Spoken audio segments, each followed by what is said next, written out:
2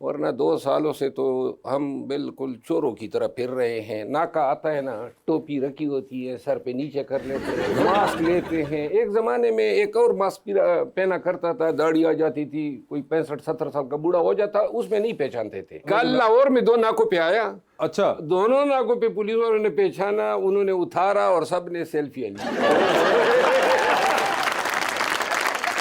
مگر ویسے مجھے بتائیں مرود بھائی, ابھی آپ آئے لاہور, پچھلی بار بھی آپ آئے تھے, تو یہ کافی آپ کے اوپر نظر بہت رہتی ہے, تو اس بار آپ نے ایسا کہا کہ سیلفیوں سے ہی بات ختم ہو گئی, کوئی اور نظر شظر تو نہیں پڑی؟ 2 سال کے سے تو اب اس طرح ہے نا, کوئی لمحہ ایسا ہے نہیں جہاں پولیس یہ سارے پیچھے نہیں ہوتے, گاڑی کے پیچھے, ہوٹل پہ, اب عادت سی ہو گئی ہے. مجھے ایک بات بتائیے, آپ کے ساتھ اکثر پارٹی کے اندر بھی یہ رہتا ہے, اور بہت جیسا میں نے آپ کے انٹروڈکشن میں کہا کہ آپ جو دل میں آتا ہے بول دیتے ہیں, اور اس کی وجہ سے کبھی کبھی آپ اپنی ہی پارٹی میں بھی پرابلم میں پڑ جاتے ہیں. تو یہ کبھی آپ کو کہا ہے دوستوں نے کہ یار مروت تھوڑا ہاتھ ہلکا رکھا کرو؟ یا نہ دیکھیں, میں پارٹی سے کبھی مستفید ہوا ہی نہیں ہوں, نہ میں کبھی سینیٹر رہا ہوں, نہ کبھی منسٹر رہا ہوں, نہ کبھی میں نے 1 ٹکے کا فائدہ اٹھایا ہے. لیکن میں نے پارٹی کے لیے ملک کے طول و عرض میں کنونشن, جلسے, جلوس, مار کائی, پرچے کائے, گھر گرائے, سب کچھ میرے ساتھ ہوا, تو مجھے کسی کی کیا پرواہ ہوگی؟ نہیں, مگر ویسے کوئی دوست والے, فیملی وغیرہ نہ, مجھ پہ کسی کا قرض نہیں ہے, تو لہٰذا اور میں بات جو کرتا ہوں وہ سچ کہتا ہوں اور اپنی ضمیر کے مطابق بولتا ہوں. قانون کے اس پیشے میں ہم نے یہ نہیں سیکھا ہے کہ اس میں بھی ہم دوہرا معیار رکھیں, اور بہت سارے دوست ناراض بھی ہوتے ہیں, لیکن اب شاید سب نے پہچان لیا کہ یہ مطلب ہے کہ سیدھی ہونے والی چیز نہیں ہے, تو لہٰذا گزارا کر رہے ہیں. اور مولانا صاحب آپ جو انہوں نے پکڑا اور میری قمیض ڈر کر کے پھٹ گئی, تو وہ ذرا آواز نکال دیں مہربانی. آواز نکالتے. وہ آواز ہمارے محترم اسپیکر ہے نا سردار ایاز صادق صاحب, اس کی بھی خواہش تھی کہ میں اس کو یہ آواز دوبارہ سناؤں, لیکن میں کسی کو وہ آواز دوبارہ نہیں سناؤں.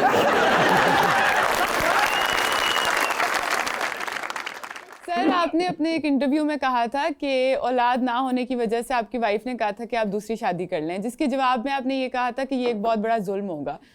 تو ہماری سوسائٹی میں تو یہ کافی کامن ریزن ہے فار سیکنڈ میرج. تو ایز اے مین آپ کو لگتا ہے کہ یہ کافی یونیک پرسپیکٹیو ہے ہماری سوسائٹی میں آپ کا, جو آپ نے پرسپیکٹیو دیا؟ اس بیان پہ مذہبی حلقوں نے میرے اس پہ تنقید بھی کی تھی, لیکن حضور کریم نے تو کہا تھا کہ شرط یہ ہے کہ آپ انصاف کر سکیں. میاں نے اگر ایک زندگی پائی ہے, دوسری زندگی تو ہے نہیں, یہ ہمارا عقیدہ ہے. تو اسی طرح بیوی کی بھی نہیں ہے. اب یہی ایک زندگی میں آپ اس پہ 100 تن لے آئے, تو اس کے لیے زندگی میں کیا رہ گیا؟ دیکھیے, اللہ نے جو ہے نا جب آپ کی قسمت ملا دی آپ کی اہلیہ کے ساتھ, میرا خیال یہ ہے کہ پھر اولاد یا کوئی بھی قربانی جو ہے وہ انسان کو اپنی بیوی کے لیے اٹھانی چاہیے. یہ زندگی یہ گزر جاتی ہے نا, اب آپ اس کی زندگی جہنم بنا دیتے ہیں. میرے چچا نے 5 شادیاں کی تھی. اب چچا نے 5 شادیاں کی تھی, اور میں چچا کو دیکھتا آیا جب اس نے دوسری شادی کی, پھر تیسری, چوتھی, 5ویں, تو جو تازہ شادی کر لیتا وہ اس کا ہو جاتا تھا, پیچھے والوں کو چھوڑ دیتا تھا. مطلب چھوڑ سے مراد یہ کہ ان کے ساتھ جو ہے کوئی ان کے مراسم تعلق پھر نہیں ہوتا, محبت بڑھ جاتی تھی جو نئی شادی, سارے لوٹے بن جاتے ہیں نا.